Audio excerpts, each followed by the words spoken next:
Assalamualaikum warahmatullahi wabarakatuh.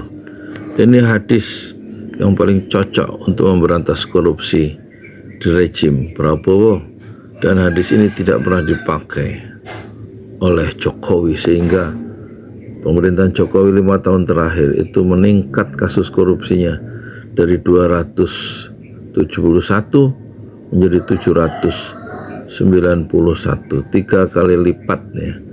Kasus korupsi di zaman Jokowi itu naik ya pada tahun 2024 menurut data dari Indonesia Corruption Watch.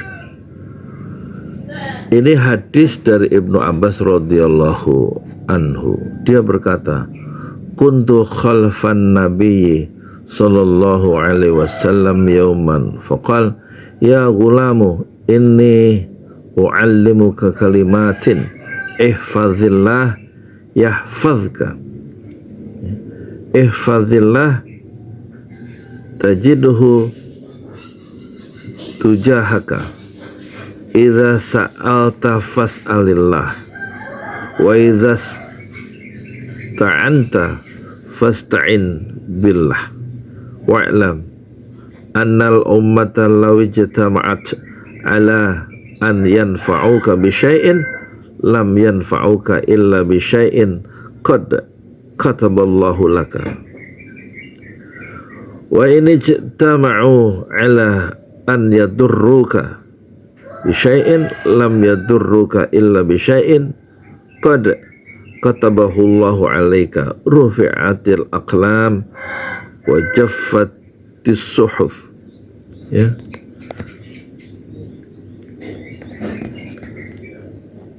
wajaffatis suhuf.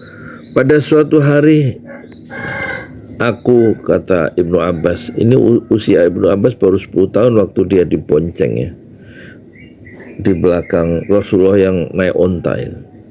Pada suatu hari aku berada di belakang Nabi Sallallahu Alaihi Wasallam membonceng, lalu beliau bersabda, "Ya gulam," gulam itu anak umur 10 tahun ya, "sesungguhnya aku hendak mengajarkan kepadamu beberapa kalimat, yaitu ihfazillah, peliharalah Allah, yahfazka, pasti Allah akan memeliharamu. Peliharalah Allah, niscaya engkau akan mendapati Dia, yang mendapati Allah di hadapanmu. Jika engkau meminta, maka mintalah kepada Allah. Jika engkau minta pertolongan, maka mintalah pertolongan itu kepada Allah. Ketahuilah bahwa seandainya suatu umat berkumpul untuk memberikan suatu manfaat kepadamu, maka mereka itu tidak akan dapat memberikan manfaat kecuali yang telah ditentukan oleh Allah untukmu. Dan sebaliknya, jika mereka itu berkumpul untuk memberikan suatu bahaya atau mudarat kepadamu, maka mereka itu tidak akan dapat memberikan bahaya itu, melainkan yang telah ditentukan Allah untukmu. Pena telah diangkat dan lembaran kertas telah kering. Hadis riwayat At-Tirmidzi. Menurut At-Tirmidzi, hadis ini hasan sahih. Dalam riwayat selain At-Tirmidzi disebutkan, ihfazillah tajidhu amamaka, ta'arraf ilallah fir rakha'i ya'rifka fi syiddah, wa'lam anna ma akhta'aka lam yakun liyusibaka wa ma asabaka lam yakun liyukhti'aka, wa'lam anna an-nasra ma'as sabri wa annal faraha ma'al karbi wa anna ma'al usri yusra. Peliharalah Allah ya, maka engkau akan mendapatinya, mendapati Allah di hadapanmu. Kenalilah Allah, menjalankan seluruh kewajibannya. Di waktu engkau dalam keadaan lapang, maka Allah akan mengenalmu, akan menolongmu di waktu engkau dalam keadaan sukar. Ketahuilah bahwa apa yang ditetapkan luput, lolos darimu, itu tidak akan mengenaimu, dan apa-apa yang ditetapkan mengenaimu membenturmu itu pasti tidak akan pernah lolos darimu. Kamu pasti kena. Ketahuilah bahwa pertolongan itu bersama kesabaran, dan kelapangan itu, kemudahan itu bersama kesukaran, dan bahwa bersama kesukaran itu pasti ada kelonggaran atau ada kemudahan. Hadis ini diriwayatkan oleh At-Tirmidzi dalam kitab Gambaran Kiamat bab tetapi ya Hanzalah, masing-masing ada waktunya. Hadis ini dicantumkan di sini adalah riwayat Ahmad. Penjelasan kata yauman dalam hadis tadi itu ada kata yauman, pada suatu hari, ya. Gulamun, gulam itu seorang anak. Kata gulam berarti anak kecil yang baru disapih dari orang tuanya sampai usia baligh. Usia Ibnu Abbas waktu itu sekitar 10 tahun, makanya dia disebut gulam, ya. Dari sapih berarti umur 2 tahun sampai balik umur 14 atau 13 itu disebut gulam. Menurut keterangan hadis ini, penjelasan kata dari hadis ini, gulam yang dimaksud adalah Ibnu Abbas waktu itu sekitar 10 tahun, yang kelas 4 SD sudah diajarkan tauhid oleh Rasul, dan itu nasihat itu yang diucapkan Rasulullah sambil boncengin Ibnu Abbas yang 10 tahun naik onta, itu melekat terus sepanjang hidup dari Ibnu Abbas. Jadi anak kecil sudah bisa diajarin tauhidnya. Ihfazillah, jagalah Allah, yahfazka, maka Allah pasti menjagamu. Ini satu pendidikan tauhid yang bisa menghilangkan korupsi dari diri orang itu, karena anak itu sudah mengenal Allah, sudah menjaga perintah-perintah Allah sejak umur 10 tahun.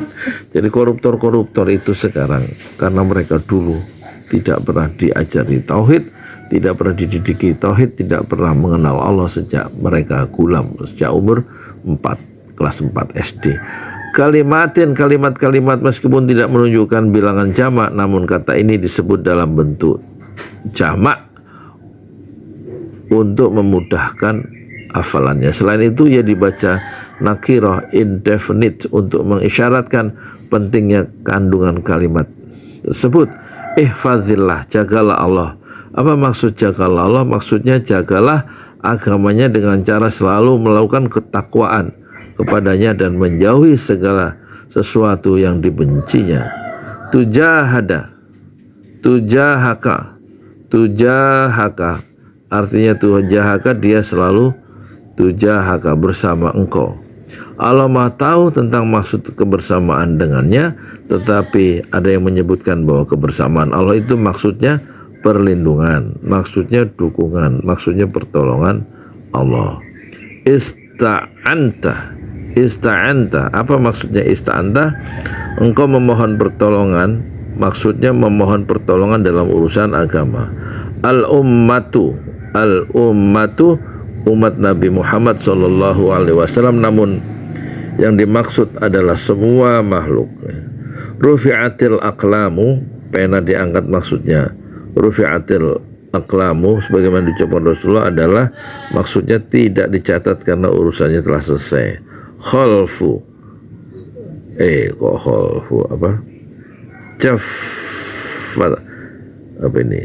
Jafat telah kering. As-suhufu, suhuf adalah lembaran-lembaran, ya,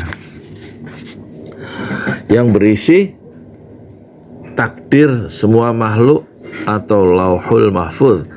Ar-rakha'u artinya nikmat.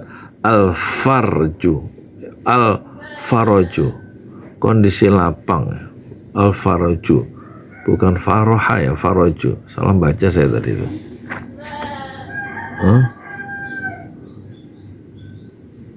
Salah baca tadi, ya. Oh, ini wa annal, apa ini kok gelap sih? Wa anal faraja ma'al karbi, dan sesungguhnya kelapangan itu bersama kesabaran, ya. Al-faraja kondisi lapang, ya, maksudnya keluar dari kesulitan yang menimpa jiwa. Nah, kemudian Profesor Dr.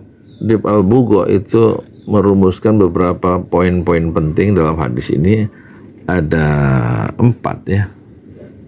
Pertama, diharamkan memohon kepada selain Allah hal-hal yang berkaitan dengan berbagai urusan yang dapat dilakukan oleh Allah seperti rezeki, kesembuhan, ampunan, pertolongan, dan lain-lain. Adapun menyangkut hal-hal yang bisa dilakukan manusia dalam konteks tolong-menolong bagi yang mampu melakukannya seperti pinjam-meminjam, meminta saran, dan lain-lain, maka hal ini boleh dilakukan. 2, jadi minta tolong ya nggak boleh minta tolong itu soal urusan rezeki, pertolongan, ampunan, makfirah, kesembuhan, itu semua adalah hak prerogatif Allah. 2, apa yang terkandung dalam ilmu Allah atau sesuatu yang telah ditetapkannya di umul kitab, maka hal itu pasti terjadi, tidak dapat diubah dan tidak bisa dihapus. Apa yang telah dan akan terjadi seluruhnya sangat jelas bagi Allah. Tidak ada sesuatu pun terjadi kecuali sepengetahuannya. 3, di antara hikmah disertakannya kelapangan dengan kesempitan serta kemudahan dengan kesusahan adalah ketika kesempitan yang menimpa seorang hamba itu sudah memuncak, maka ia akan melepaskan diri dari semua makhluk dan hatinya hanya bergantung kepada Allah Subhanahu wa taala. Itulah hakikat tawakal. 4, hadis di atas menunjukkan sebuah prinsip besar dalam muraqabatullah, menjaga hak-hak Allah, menyerahkan semua urusan kepadanya, bertawakal kepadanya, menyaksikan keesaannya, serta menyadari kelemahan makhluk dan kebutuhan mereka kepadanya. Itu hadis yang penting ya. Ini hadis yang penting dalam Riyadhus Shalihin jilid 1 halaman 90 tentang Ibnu Abbas ya.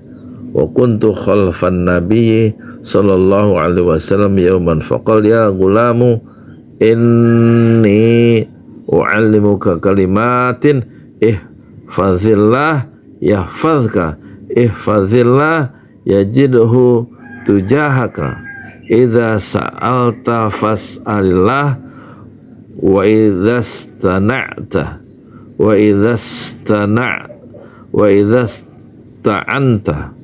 idza ista'anta fasta'in billah. Sadaqallahul adzim. Sadaqallahu Rasulullah sallallahu alaihi wasallam.